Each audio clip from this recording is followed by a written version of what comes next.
Halo Sobat Sehat, kembali lagi di podcast Ngobrol Seru, Sehat di Rural dan Urban, episode 10. Di part 1, kita sudah banyak bahas tentang apa itu vaksin dan bagaimana cara kerjanya. Nah, di part 2, kita akan ngobrol soal efek samping dari vaksin lebih dalam lagi. Oke, happy listening people! Di sesi ini kita akan lebih bicara tentang gejala atau efek samping atau KIPI dari vaksin itu sendiri. Tadi kan kata Kak Eka sama Kak Pice sudah divaksin ya waktu di Medan dan di Papua. Mungkin bisa cerita sedikit setelah vaksin efek samping apa yang dirasakan. Mungkin bisa dimulai dari Kak Eka. Kalau saya waktu vaksin pertama dan kedua sebenarnya cenderung tidak ada efek samping ya. Jadi memang baik-baik saja waktu itu. Hanya saja waktu vaksin pertama itu ada rasa lapar aja sih. Jadi rasa lapar gitu, pengen yang makan terus gitu. Kemudian setelah vaksin itu agak mengantuk, jadi saya memang langsung istirahat tidur supaya lebih enak gitu. Selain itu tidak ada. Nah, vaksin yang kedua relatif lebih enak lagi gitu karena tidak ada rasa ngantuk gitu. Rasa laparnya juga tidak sebanyak vaksin yang pertama. Kalau Kak Pice? Kalau saya justru terbalik ya, saya malah dapat efek sampingnya itu lumayan terasa. Jadi pertama kali vaksin waktu itu saya karena baru habis acara terus buru-buru ke tempat vaksin kan pertama detensi. Awalnya tidak bisa detensi itu karena darahnya tinggi, blood pressure-nya cukup tinggi. Terus mereka suruh istirahat dulu. Ya udah saya istirahat sebentar setengah jam terus vaksin. Nah, vaksin itu habis itu langsung pulangnya langsung terasa tuh efeknya. Kok ngantuk gitu. Jadi saya tidur tuh 4 hari pertama. Tuh 4 hari tuh ngantuk. Jadi tidur itu yang bener-bener tidur pulas terus lapar. Tapi yang saya rasakan tuh memang I feel like saya tuh kayak jadi Venom. Tiba-tiba jadi makan terus lapar itu kayak tidak berhenti lapar, jadi saya tinggal makan terus tapi saya hitung-hitung hari keempat sudah normal lagi gitu. Jadi karena selama masa pandemi memang saya sendiri mendisiplinkan diri untuk tidak boleh lapar sama sekali. Pokoknya kalau makan sebelum lapar terus berhenti sebelum kenyang, begitulah pokoknya terisi terus perut gitu. Jadi vitamin kemudian susu jus buah itu saya konsumsi lebih banyak karena memang kegiatanku banyak. Tapi memang untuk efek samping itu cuma 2 yang saya rasakan, tidur sama kelaparan gitu. Sampai pernah satu kali tuh saya ke gereja, saya bawa pisang rebus, bawa telur, bawa roti, bawa susu,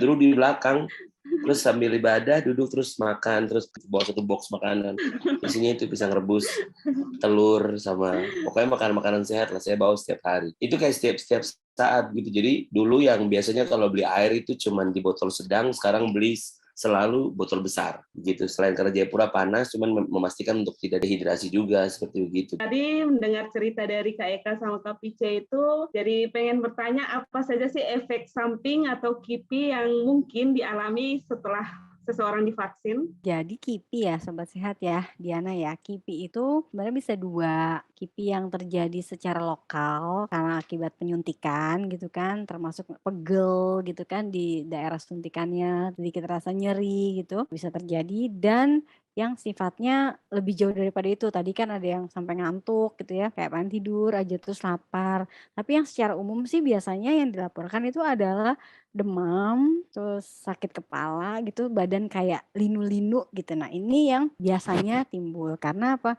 Karena tadi ya stimulasi benda asing yang masuk ke dalam tubuh walaupun sedikit kan tetap sama badan akan diberikan respon. Ya itu memang yang kita harapkan. Respon yang ujung-ujungnya tadi adalah pembentukan antibodi. Tetapi memang kejadian ikutan pasca imunisasi ini bisa terjadinya cepat kan, habis disuntik nggak langsung suruh pulang kan, diobservasi dulu 15 menit gitu ya. Jadi yang cepat muncul gitu sama yang munculnya lebih lama daripada itu. Bisa sampai beberapa jam setelahnya. Bahkan tadi beberapa hari ya muncul. Tetapi semua jenis kejadian ikutan pasca imunisasi itu akan hilang. Nah, hilangnya ini kalau kuat ya diantisipasi. Tapi kalau misalnya sangat mengganggu, meminum obat tidak akan menyebabkan imunnya jadi nggak terbentuk. Jadi nggak usah khawatir, dan Sobat Sehat juga jangan sampai ditahan-tahanin gitu ya, udah demam, udah sampai pokoknya nggak mau minum obat supaya imunnya bagus. Nah, jangan seperti itu, kasihan nanti malah kapok kalau harus vaksin kedua gitu. Kalau vaksin pertama udah kayak begitu terus ditahan-tahanin, nanti pas vaksin keduanya jadi akan frustasi dan kayak nggak mau vaksin lagi gitu. Nah, mungkin seperti itu ya Sobat Sehat dan Diana. Terima kasih dokter. Terus bagaimana sih cara menangani efek samping dari vaksin tersebut, dokter? Cara menangani efek samping yang tadi saya tekan lagi ya buat Sobat Sehat semua di sini. Kalau memang bisa diatasin, misalnya gini, kalau ngantuk ya udah buat tidur aja gitu, nggak usah bikin aduh pokoknya ditahan gitu. Nah, kalau misalnya ada demam, pegel linu, ya udah minum obat untuk mengurangi keluhan itu. Kalau obat-obat simptomatik, tapi kalau misalnya kan ada kalau setelah disuntikan tuh mengalami shock seperti itu ya, itu tentu harus ditangani sesuai dengan kondisinya. Tapi secara prinsip ini adalah pengobatannya simptomatik sesuai dengan gejala yang muncul. Baik dokter, terima kasih. Kalau Kak Pice sama Kak Eka, apa masih ada lagi yang mau ditanyakan ke dokter Erni terkait dengan efek samping dari vaksin? Terkait dengan efek samping begitu. Nah, saya agak bingung gitu kan. Biasanya kan efek samping dari setiap kita itu kan beda-beda. Nah, terus kemudian kan banyak yang kalau di sekitar saya itu dia pasca vaksin tuh kayak ada sedikit demam beberapa hari begitu. Terus kemudian waktu nyari obat seperti paracetamol itu kan susah sekarang di apotek kan nggak bisa beli paracetamol sembarangan tanpa resep dokter gitu. Nah kalau seperti itu apakah orang-orang yang kena gejala seperti itu dia masih tetap tinggal atau dia boleh konsumsi obat sementara obatnya juga susah gitu? Apakah memang mesti dapat resep dari dokter? Jadi gini, karena KIPI atau reaksi setelah kejadian ikutan pasca imunisasi itu tidak selalu ada, jadi nggak perlu sedia atau stok obat sebelumnya. Nah sekarang kalau ternyata muncul, tergantung nih kalau kita di rumah udah punya standby obat-obatan, karena sebenarnya nggak harus paracetamol sih, semua obat yang bisa menghentikan radang gitu ya, semua obat yang bisa menimbulkan mengurangi rasa nyeri atau radang, itu dia insya Allah akan bekerja sama. Memang yang paling ringan itu adalah paracetamol. Paracetamol paling ringan karena dia sifatnya turunin demam, turunin radang, tapi lebih banyak turunin demamnya. Tapi kalau obat yang buat kayak rematik, pegel linu gitu ya, itu adalah obat yang turunin radang, ada efek nurunin demam juga gitu. Nah, yang tidak boleh nih KPC ya, menggunakan obat-obat yang disebut sebagai golongan steroid secara sembarangan. Ini nggak boleh karena itu tadi steroid kerjanya sangat luas gitu dan sangat-sangat kalau buat badan tuh seperti boom gitu dibom semua. Nah takutnya imun responnya juga ketahan gitu kan. Jadi kalau obat-obat simptomatik yang biasa aja, obat demam punya di rumah boleh itu digunakan, nggak harus diresepin baru. Atau obat radang yang lain, obat penghilang nyeri gitu ya, bisa digunakan. Analgetik ya benar itu bisa digunakan, tapi kalau memang tetap susah ya harus cari akses ke puskesmas atau ke dokter untuk bisa mendapatkan obatnya. Kalau memang sangat-sangat mengganggu ya, kalau memang sangat-sangat mengganggu. Oke, thank you dok. Terima kasih dokter sudah memberikan penjelasan terkait dengan efek samping dari vaksin ini. Sekarang kita lanjutkan ke sesi yang berikutnya. Ini ada beberapa pertanyaan dokter. Jadi beberapa hari lalu kami bikin IG Live di Instagram kami. Terus ada beberapa pertanyaan yang masih belum terjawab. Dan juga kami kumpulkan beberapa pertanyaan lain dari teman-teman yang sekiranya mungkin bisa dijawab di podcast ini. Pertanyaannya dari Fahmi di Jakarta. Mengapa penderita komorbid atau autoimun tidak bisa mendapatkan vaksin? Nah, terus kalau mereka tidak bisa mendapatkan vaksin, apa yang sebaiknya mereka lakukan untuk melindungi diri dari virus? Nah, Sobat Sehat, betul awal-awal memang ada keterbatasan logistik vaksin untuk siapapun yang ada komorbid atau siapapun yang menderita autoimun. Tapi kan kalau sekarang kondisinya sudah berbeda karena jenis vaksin juga makin banyak sehingga vaksin-vaksin yang terutama kelompok mRNA itu dinilai dari penelitiannya itu lebih aman untuk diberikan pada orang-orang dengan komorbid. Sehingga sekarang sudah bisa diakses, tetapi tentu harus lewat jalur yang ditentukan karena kan harus mendaftar, kemudian harus memastikan belum pernah mendapatkan vaksin lain sebelumnya, dan juga yang tidak kalah penting memastikan kepada dokter yang merawat bahwa kondisinya stabil atau sehat. Jadi kita tuh bisa minum obat tapi kitanya sehat. Contohnya orang yang punya darah tinggi tapi darah tingginya terkontrol. Apakah masuk kriteria orang sakit atau orang sehat? Orang sehat.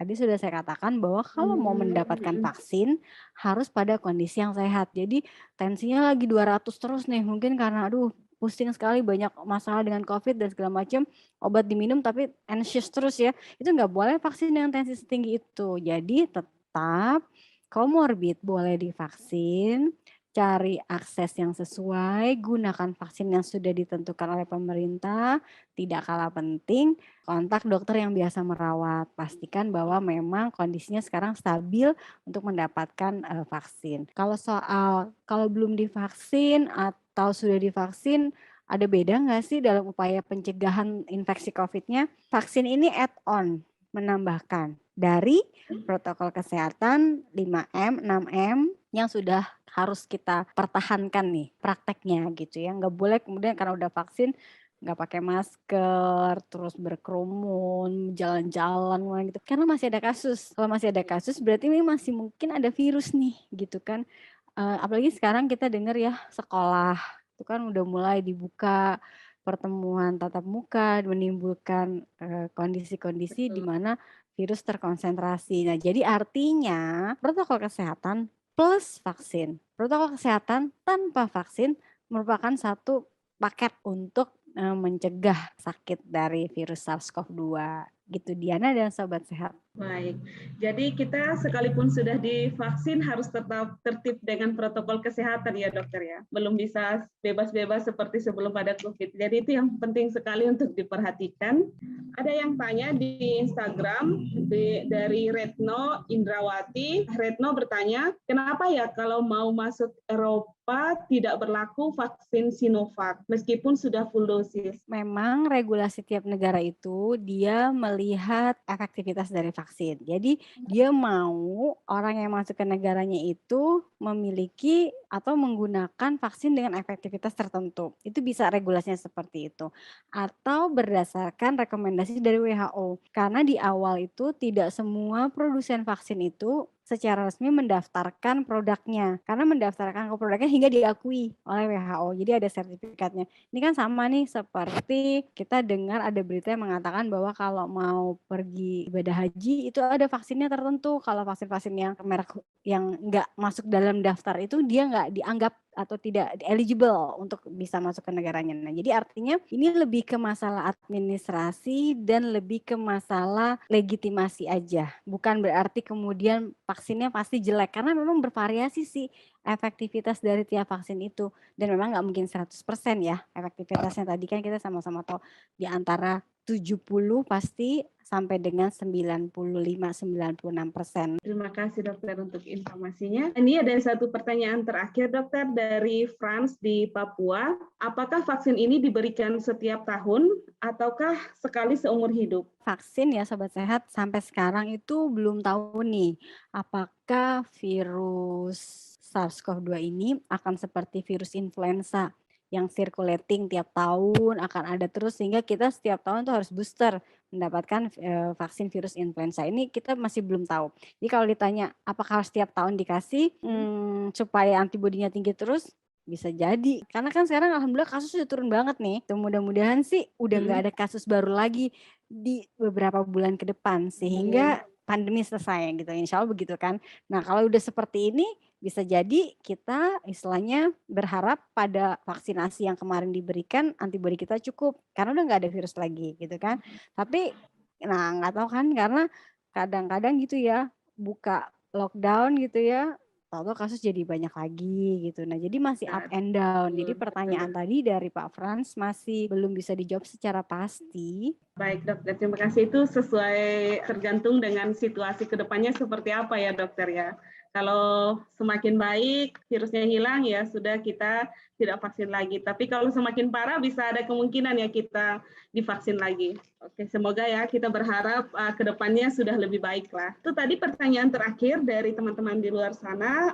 Apakah Kak Eka sama Kak Pice punya pertanyaan untuk Dokter Erni? Saya mau bertanya nih dok, ini ada kasus yang terjadi di Sumatera Utara teman saya ya. Jadi di daerah tempat teman saya itu ada masyarakat yang pulang dari Jakarta.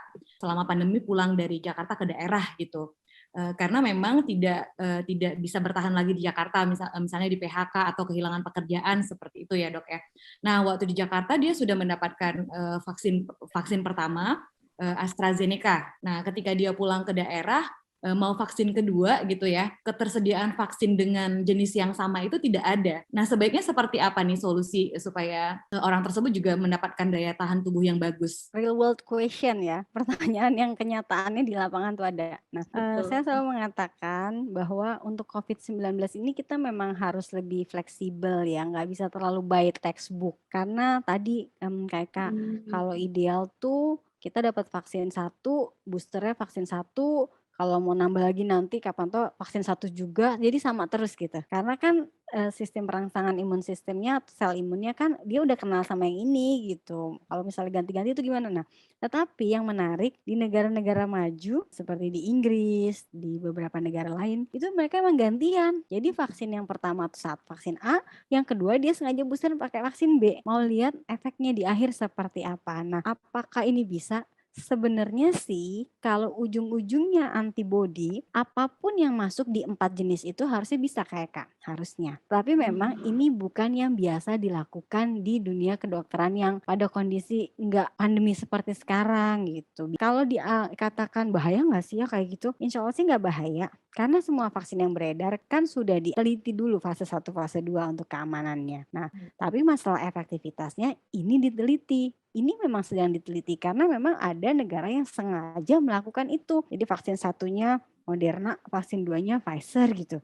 Karena mereka punya logistik ada vaksinnya itu. Jadi memang tentu ada kekhawatiran mungkin ya, aduh gimana ya, pertama saya dapat AZ, sekarang kok saya masih dapat vaksinnya yang lain gitu, karena vaksinnya nggak ada. Kalau nggak vaksin rugi, karena kan memang butuh booster gitu.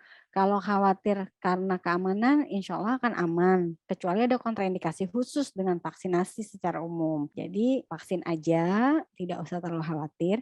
Kalau memang mau yakin banget sih, bisa aja nanti antibodinya diukur. Tapi kalau tidak, melihat kalau kita lihat di buku-buku kedokteran, vaksin ini, tipe ini, tipe ini, tipe ini, itu ujung-ujungnya sama kok kayak Kak, membentuk antibodi. Mungkin jalurnya bisa ada yang lebih panjang, ada yang lebih pendek, tapi akan tetap sama. Kak Pice, ada yang mau tanya? Ini dok, saya mau tanya terkait usia untuk menerima vaksin begitu. Karena saya ini kan ada di tengah-tengah orang yang ada anak-anak, kemudian ada ibu hamil, ada orang-orang tua begitu. Dan waktu saya melihat banyak justru orang tua yang takut divaksin karena melihat ada orang tua lainnya yang lebih banyak menceritakan efek samping daripada vaksin ketimbang efek baiknya. Nah, begitu kira-kira informasi apa yang baik ya dok untuk generasi yang senior ini tentang vaksin? Kak Pice, soalnya kalau berita yang mungkin nggak enak atau seru lebih cepat beredarnya ya, dibandingkan yang habis divaksin baik-baik aja, banyak dan diem-diem aja gitu, nggak cerita-cerita. Nah, makanya bener nih gimana sih kita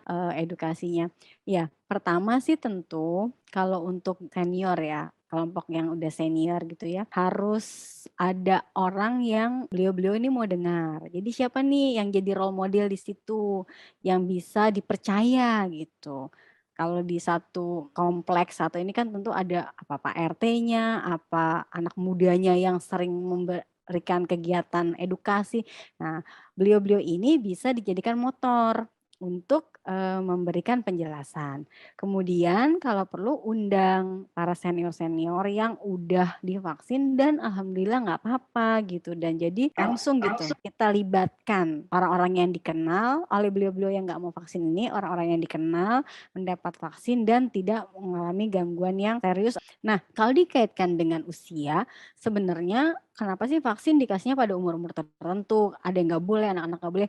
Ini lebih karena penelitiannya dilakukan di kelompok yang direkomendasikan itu. Maka pemberian vaksin pada anak terbatas pada usia anak yang udah di atas 12 tahun. Untuk vaksin tertentu ya, nggak semua vaksin. Karena dari sisi tadi, keamanan yang bisa dievaluasi adalah yang sesuai dengan di kelompok usia berapa penelitian itu dilakukan gitu.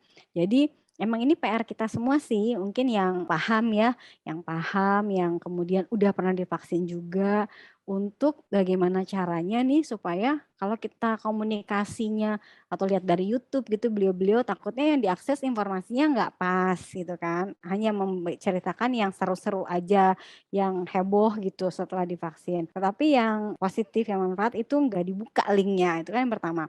Terus yang kedua, yang bicara tuh siapa? Jadi kalau untuk mendekati orang-orang yang nggak mau, sepertinya harus melibatkan orang-orang yang memang dipercaya oleh mereka. Sehingga informasi ini bisa kemudian menyentuh ya, oke, oh iya percaya sama sama Bapak ini, saya percaya gitu. Jadi mau kemudian ikut program vaksinasi dan mungkin ya itu harus mau mengassist ya, jadi mendampingi gitu. Jangan setelah vaksin terus tinggal terus nanti cuma gejala kayak apa sedikit aja langsung dihebohin. Jadi ya ini PR kita sama-sama nih, Kak Pice nih yang seperti ini, Kak Eka juga kali ya. Pasti kan ada ya orang-orang di sekitar kita, bahkan orang dekat kita juga yang nggak mau gitu divaksin, saya takut nanti saya kenapa-napa. Nah jadi ya kita bisa mulai mungkin dari podcast ini ya, dibantu diminta denger gitu ya gimana sebenarnya vaksin insya Allah lebih banyak manfaatnya daripada bahayanya. Baik, itu jadi PR kita bersama ya untuk memberikan informasi kepada masyarakat umum. Masih ada lagi Kak yang mau ditanyakan? Kalau misalnya jadwal vaksin kedua yang harusnya misalnya 28 hari, tapi ternyata itu kelewatan gitu Dok. Apakah karena memang ketersediaannya tiba-tiba stok lagi kosong gitu? Itu juga pernah terjadi di Sumatera Utara kan. Pernah tuh beberapa bulan yang lalu itu stoknya kosong. Jadi vaksin kedua itu juga ditunda gitu. Nah itu ada dampaknya atau ada apa ya efeknya ke yang bersangkutan kira-kira Dok? Penundaan vaksin ya Kak Eka ya dan Sobat Sehat, kalau kita sesuai tepat waktu, maka kalau dari teori antibodi dari suntikan pertama udah mulai turun, kemudian dikasih yang kedua dia langsung naik. Nah, tetapi kalau misalnya lewat dari jadwal ini, turun itu nggak berarti habis loh. Jadi nggak kayak kalau disuntikan tanggal 1, harus suntik kedua tanggal 14, terus tanggal 14 antibodinya udah habis gitu kan. Nggak seperti itu. Jadi masih ada pasti, bahkan bisa jadi masih tinggi gitu. Karena tadi seberapa tinggi dia terbentuk setelah penyuntikan, seberapa lama dia bertahan, itu sangat individual. Yang diambil itu rata-rata. Jadi kalau misalnya lewat jadwalnya karena habis gitu ya, logistik, masalah pengadaan dan segala macam, begitu ada terus harus dikepoin terus nih kapan adanya gitu kan. Begitu dapat aksesnya, segera lakukan vaksinasi ikutan yang kedua. Bahayanya ada enggak? Insya Allah sih enggak ada. Apa terus jadi nggak efektif? Terus jadi habis dong? Enggak, ini lagi. Enggak seperti itu sih. Karena kalaupun udah turun rendah kan akan di booster lagi. Ini justru akan kemudian menimbulkan loncatan atau puncak antibodi yang kedua yang berikutnya gitu. Terima kasih Dr. Erni, Kak Pice, dan Kak Eka yang sudah berbagi di ruang podcast ini, sudah menjawab beberapa pertanyaan dari teman-teman di luar sana, juga sudah kemungkinan besar pertanyaan dari Kak Pice dan Kak Eka juga mewakili pertanyaan teman-teman di luar. Dan terima kasih sudah memberikan informasi terbaru juga nih tentang vaksin COVID-19. Tidak lupa juga saya berterima kasih untuk semua Sobat Sehat di luar sana yang sudah mendengarkan podcast Ngobrol Seru, Sehat di Rural dan Urban pada episode ke-10 ini. Jika mungkin teman-teman masih memiliki pertanyaan yang belum tercover tadi dari ngobrol-ngobrol seru kita kali ini, teman-teman masih bisa bertanya di media sosial kita di Facebook EOKRU atau juga di Instagram @eokru_official. Silakan teman-teman DM atau mungkin komentar di beberapa postingan kami, nanti kami akan berusaha untuk menjawab pertanyaan dari teman-teman. Nah, sampai jumpa lagi di ngobrol seru kita yang berikutnya. Terima kasih.